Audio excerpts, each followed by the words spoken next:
O tema da semana, cujo assunto é paternidade ativa, um assunto que pode sim aparecer no Enem esse ano, é bastante interessante, interessa muita gente, certo?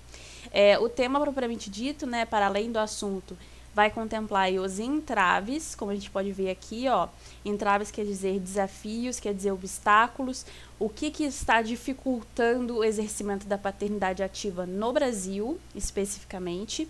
E aí a proposta, né, como sempre, a gente tem esses 3 textos que vão ajudar a gente a fazer a interpretação, a recortar esse assunto propriamente dito, trazer informações para quem tem dificuldade aí em desenvolver certo tema, certo assunto. E aí a gente tem vários recortes da realidade, como que isso passa pela vida das pessoas, certo? No texto 1, vamos fazer a leitura dele aqui rapidamente para a gente ver o que tem de interessante, o que a gente pode tirar aqui de proveitoso. Texto 1. A questão financeira acaba sendo usada por muitos dos homens para não estar com os filhos, né? Então aqui a gente tem, por exemplo, uma motivação, um entrave, um exemplo de entrave, um exemplo de justificativa que os pais que são ausentes na vida dos seus filhos estão dando, né? Logo de cara a gente já tem uma informação muito interessante para quem quiser usar isso como argumento. No Brasil, de acordo com a pesquisa, né, que a gente tem aqui a referência, quem quiser saber exatamente qual pesquisa, 28% deles dizem que não podem sair mais com as crianças por precisar ir atrás de dinheiro, ou seja, dão uma desculpa, né, dão uma justificativa da necessidade de trabalhar, da necessidade de, às vezes, procurar emprego, não poder parar em casa, para não estar com os filhos. Alguns homens que se mantêm afastados em suas zonas de conforto, aí aqui a gente já tem uma visão oposta, né, uma oposição a quem afirma que não está com os filhos, que não é presente na vida dos filhos, porque não tem tempo, porque precisa trabalhar, e aqui a gente tem uma visão oposta a isso, né, que isso, na verdade, seria uma zona de conforto, essas pessoas, na verdade, não estão se esforçando suficientemente.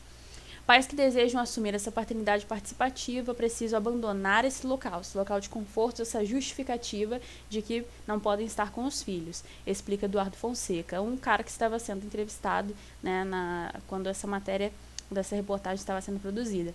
O exercício da paternidade ativa requer 4 níveis. Aí aqui a gente tem uma parte mais interessante desse texto, né, que é desenvolver melhor esse assunto de uma forma mais aprofundada. Inclusive, eu sugiro a vocês fazer a leitura completa dele, porque se esse assunto realmente cair, a gente precisa ter feito alguma leitura mais aprofundada, né? É uma parte da matéria que a gente chama de atualidades. O primeiro é o prático, no qual o homem precisa cuidar e se preocupar com as necessidades e demandas do filho, e estar atento às tarefas domésticas, ou seja, quando o homem faz parte da família, quando ele mora com essa criança, né, que a gente já vê um cenário diferente, em que ele pode se atentar às tarefas domésticas, ou seja, ajudar na casa, ajudar não, né, exercer as atividades domésticas para poder trazer um equilíbrio de responsabilidade entre os familiares de uma certa forma aí melhor, né? Não só simplesmente se preocupando com a figura do filho, mas também com a figura familiar, uma coisa aí para vocês observarem. A presença emocional é o segundo nível, né? Outra aí, uma parte mais analítica que vocês também podem incluir no raciocínio do texto de vocês, né? A gente teve um nível, agora um nível segundo, caracterizada pela construção do vínculo e ligação emocional com o filho. Aí a gente já fala mais de um aspecto psicológico, né, que é a criança ter um contato maior com a criança e não somente com os cuidados. Por quê?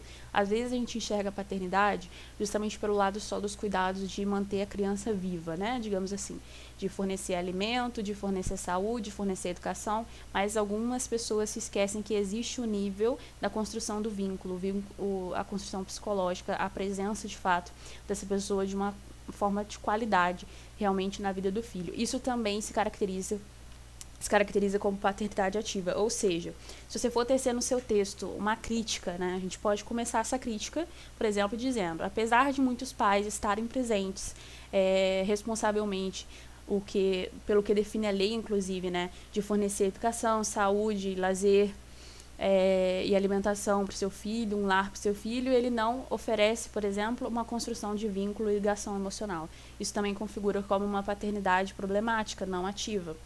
O terceiro é a transformação pessoal, que passa por entender o papel e a responsabilidade de ser pai, né? Aqui já vai com uma parte mais lúdica não, uma parte mais mais aprofundada mesmo, que talvez seria uma parte de uma ciência que explicaria melhor, não um texto de reportagem, mas mais um exemplo aí que vocês podem refletir sobre também.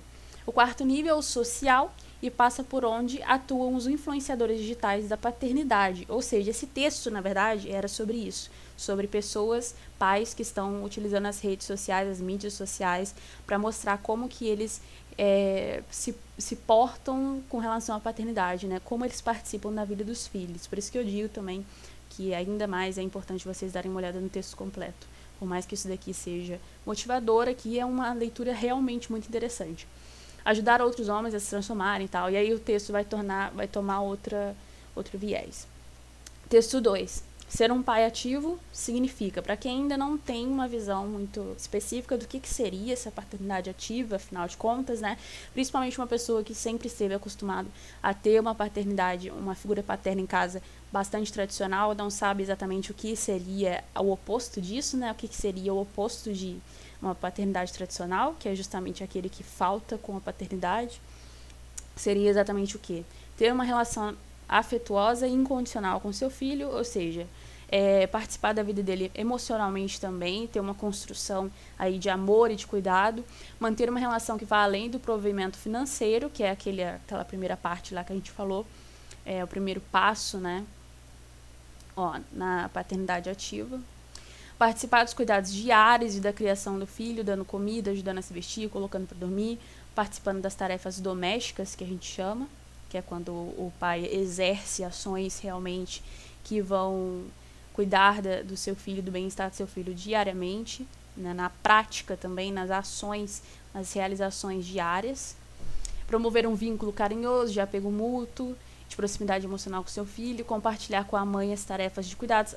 Aqui é que a gente também, né, depois a gente vai ver pela tese que eu elaborei, que é uma parte bem sensível, né? Às vezes a figura da mãe não está presente, e mesmo assim o pai tem que ser uma figura paterna. Como é que isso vai acontecer? Estar envolvido em todos os momentos do desenvolvimento do seu filho, sendo a gravidez, nascimento, primeira infância, adolescência. Aí seria uma outra parte também que a pessoa, que vocês poderiam desenvolver no texto de vocês, né? Às vezes a paternidade não enxerga o momento da gravidez, o que é muito problemático, porque a criança ainda não nasceu, então não considera ainda como filho dele, como assim, né? Hoje em dia, inclusive, existe uma lei em que quando você vai fazer o pré-natal na esfera pública, o pai precisa estar presente, ele não pode se ausentar disso, porque a esfera pública, a lei hoje já enxerga o pai como pai a partir da gravidez, né? Não somente depois. Incentivar o desenvolvimento do seu filho, lendo histórias, cantando e colocando música, ou seja, trazendo mais essa expectativa de lazer e também de aprendizado através de mídias diferentes aí, desenvolvendo, quer dizer, o intelecto da criança. E aí no texto 3 a gente tem essa tirinha aqui, protetor mais protetor, use filtro solar. Você vê que o personagem está preocupado com essa questão porque ele está na praia, né? Protetor mais protetor, nunca deixe de usar o filtro solar. Na cabeça dele está sempre se lembrando ali, use filtro solar, use filtro solar. E aí depois, no fim, na última tirinha, a gente vê o seguinte: acho que esqueci de algo. E aí esse mesmo personagem, que a gente estava fazendo referência antes, né, as falas dele aqui, está todo queimado, mas o filho não. A filha, né, nesse caso, não. Então o que isso quer dizer? Que ele estava preocupado, mas ele estava preocupado não consigo mesmo, e sim com a filha. Olha o doção de Mocotó. Aqui era uma piada, né, dizendo que ele está completamente vermelho. Se eu pudesse dar uma só dica, eu diria: pais também precisam. Aí já era uma tirinha de conscientização do ponto de vista do pai, que ele se coloca em segundo lugar, o filho está em primeiro. Então aqui é um exemplo que vocês podem citar, né, no texto de vocês, no raciocínio, utilizar no raciocínio de desenvolvimento, que seria que existem sim pais que são preocupados, né, que são paternos ativamente. Não existe só essa questão negativa, né, a gente sempre tem que se preocupar em trazer no nosso texto, dependendo da estratégia argumentativa, né, mas se você for colocar uma estratégia argumentativa de oposições, lembrar que existe um ponto positivo, né, as pessoas não estão completamente omissas, o Estado não é completamente omisso sobre nada, eu sempre lembro isso para vocês. Nesse caso também a gente tem pais que se preocupam com isso, mas alguns, né, quando a gente coloca aquele entretanto, todavia, né, alguns não se preocupam. Então, a gente pode colocar também essa bivalência. Depois, a gente vai para o segundo momento, que é quando a gente faz a discussão do texto, né? A discussão do tema, aliás. Para quais teses a gente pode utilizar na discussão do texto de vocês. E aí, como que a gente começa essa discussão? Sempre se perguntando por que, né, e aí a palavra aqui problematizadora do tema, por que há entraves, por que há dificuldades, por que há obstáculos no exercício da paternidade no Brasil. Primeira tese, que seria, como eu disse no áudio para vocês lá no WhatsApp, que seria mais voltada para a sociedade, que é geralmente um tipo de tese que a gente coloca em quase qualquer tema textual, né? Que seria mais ou menos assim, eu aposto que alguém deve ter pensado nisso. A sociedade construiu uma narrativa em que apenas a mulher é responsável, pelos cuidados com a família. Então, por que existe esse entrave da paternidade? Porque, por exemplo, o patriarcado colocou o homem como distante dessa relação do pai com o filho, e aí a mulher é a única responsável por isso, então a gente não tem essa facilidade hoje em dia, a gente tem uma dificuldade maior em ultrapassar essa construção social, né? Uma segunda tese seria uma tese histórica, né, que também é bastante comum entre as redações do Enem. Historicamente, o homem sempre foi apenas o provedor da família, novamente falando sobre papéis sociais, e há uma questão de tempo aqui, ó. Aqui a gente já vê uma visão mais positiva. É uma questão de tempo até que passe a participar de maneira diferente. Então, a gente pode enfatizar aqui nessa tese que a desconstrução dos papéis sociais já está em curso há muito tempo, né? Vocês podem utilizar, por exemplo, como estratégia argumentativa, uma menção ao modernismo no Brasil. Desde o modernismo, a gente já vê uma desconstrução dos paradigmas sociais, paradigmas históricos bem forte, e não deixaria para trás essa questão do provedor da família, do homem que não participa das atividades domésticas, que não participa da criação dos filhos. Isso já está sendo destruído, então é uma forma de ver esse lado.